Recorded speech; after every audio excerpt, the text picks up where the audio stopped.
शिखा परिवार की लाडली बिटिया या फिर यूँ कहें कि परिवार की आन बान और जान। जब घर में होती हैं तो ऐसा लगता है मानो घर में आसमान टूट पड़ा हो। घर में इधर उधर धमा चौकड़ी करना, खूब सारी बातें करना उसके पसंदीदा कामों में से एक था। शिखा के दादाजी शिखा को बहुत प्यार करते थे, लेकिन आजकल उन्हें शिखा की एक चिंता और खाए जा रही थी, और वो थी चिंता, शादी की चिंता। बस दादाजी अब परिवार में शिखा का ससुराल ढूंढते, लेकिन शिखा को शादी के नाम से इतनी चिढ़ थी कि शादी का नाम सुनते ही वह गुस्सा होकर मुंह फुलाकर दूसरे कमरे में बैठ जाती। खैर, थोड़ी देर में उसका गुस्सा खुद उतर जाता और वो वापस अपनी धमा चौकड़ी में व्यस्त हो जाती। काफ़ी खोजबीन के बाद शिखा के दादाजी को कोई ऐसा परिवार नज़र नहीं आया जहां वो अपनी लाडली बिटिया की शादी कर सके। इसलिए उन्होंने अपने बचपन के दोस्त से इस बारे में राय लेने का निश्चय किया। बस फिर क्या था, वे अपने दोस्त राय बहादुर से मिलने बरेली और निकल पड़े।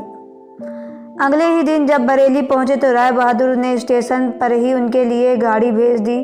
10 साल बाद उसके अपने बचपन के दोस्त से मिलने के लिए वे बड़े उतावले थे। गाड़ी धीरे धीरे राय बहादुर के घर की ओर बढ़ी। बड़ा सा बंगलों के आगे बगीचा, गाड़ियां और नौकर चाकर देखकर दादाजी का मन खुशी से भर गया। इन 10 सालों में राय बहादुर ने कितनी तरक्की कर ली है। नहीं तो 10 साल पहले राय बहादुर के पास कुछ नहीं था। बस यही सब सोचते सोचते शिखा के दादाजी अपने दोस्त के बंगलो पहुंच गए। गाड़ी की हॉर्न की आवाज़ के साथ ही राय बहादुर घर के बाहर अपने दोस्त के स्वागत के लिए आ गए थे। अपने दोस्त को गले लगाकर वो दादाजी को अंदर ले गए। घर अंदर से काफ़ी शानदार था। अपने दोस्त की संपन्नता को देखकर शिखा के दादाजी भी फूले नहीं समाये। चाय नाश्ता के बाद राय बहादुर ने अपने खास दोस्त से आने का कोई खास कारण पूछा। दादाजी ने पोती की शादी के लिए एक ढूंढने का काम सौंपते हुए बिटिया को फोटो राय बहादुर को साथ सौंप दिया। राय बहादुर भी अपने बेटे विक्रम के लिए एक सुयोग कन्या भी तलाश रहा था।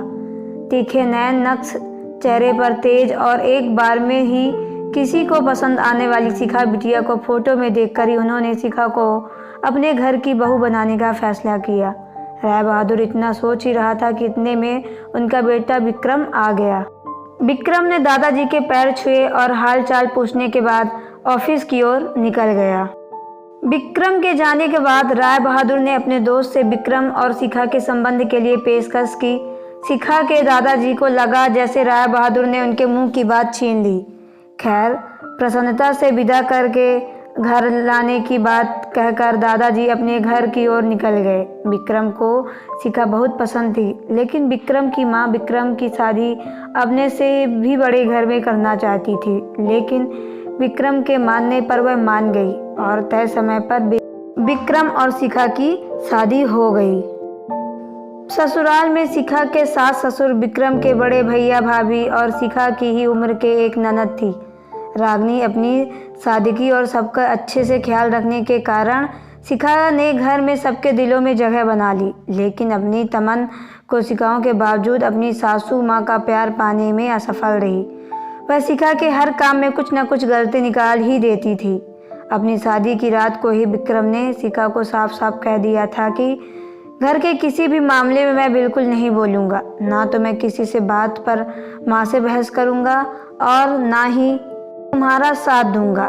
तुम्हें अपनी समझदारी से ही काम लेना होगा। लेकिन शिखा की लाख कोशिशों के बावजूद भी सासू माँ के व्यवहार में कोई परिवर्तन नहीं आ रहा था। शिखा की ननद जरूर उसकी माँ से शिखा भाभी के प्रति इस तरह व्यवहार पर उलझ जाती, लेकिन इससे भी केवल बात बढ़ाने के अलावा कुछ नहीं होता। इसी तरह करीब 1 साल निकल गया। शिखा और विक्रम के जुड़वा बेटियां हुई। यह समय शिखा के लिए अग्नि परीक्षा का समय था। शिखा का दर्द शिखा के लिए आंसू बन गया था। ससुराल में शिखा को संभालने वाला कोई नहीं था और विक्रम और उनके पापा ने शिखा को अपने मायके भेजने के लिए पहले ही मना कर दिया था।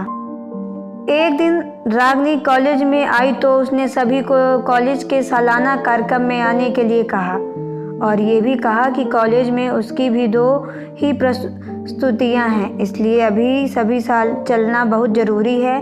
खैर, ना चाहते हुए भी शिखा को अपनी दोनों जुड़वा बेटियों के साथ रागिनी के एक दिन रागिनी कॉलेज में आई तो उन्होंने सभी को कॉलेज के सालाना कार्यक्रम में आने के लिए कहा और यह भी कहा कि कॉलेज में उसकी भी 2 थी प्रस्तुतियाँ, इसलिए आप सभी को चलना ज़रूरी है।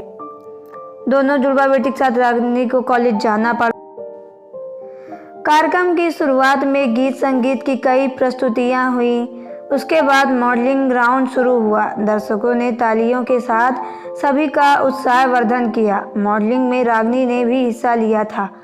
आखिरी राउंड में रागिनी के साथ 4 और लड़कियां के सेलेक्ट किया गया, जहां सभी ने जज द्वारा एक एक सवाल पूछकर विजेता घोषित करना था। सवाल जवाब के दौर पर शुरू हुआ। इसी कड़ी में जज साहिबा ने रागिनी से सवाल पूछा, अगर घर में तुम्हारी माँ और भाभी में से किसी एक का साथ देना होगा, तुम किसका साथ दोगी?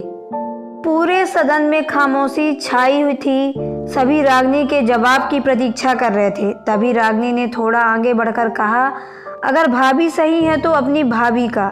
जज साहिबा ने आगे पूछा, क्यों? रागिनी ने जवाब दिया, क्योंकि मुझे भी कल किसी की भाभी बनना है।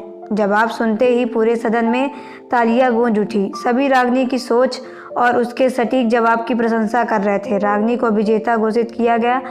पुरस्कार लेने से पहले रागिनी ने सभी से कुछ कहने के लिए माइक थामते हुए कहा, हर बेटी अपनी माँ से बहुत प्यार करती है और माँ भी अपनी बेटी के दिल में सबसे करीब होती है। इसी तरह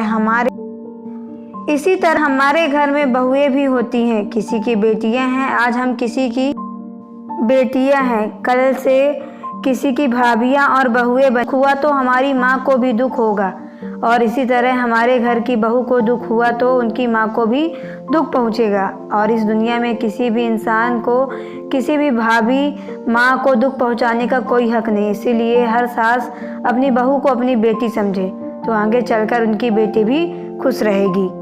तो आपको ये कहानी कैसी लगी? अपनी राय कमेंट बॉक्स पे ज़रूर शेयर करें।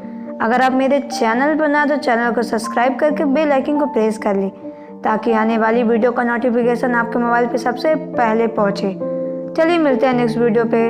Okay bye, take care.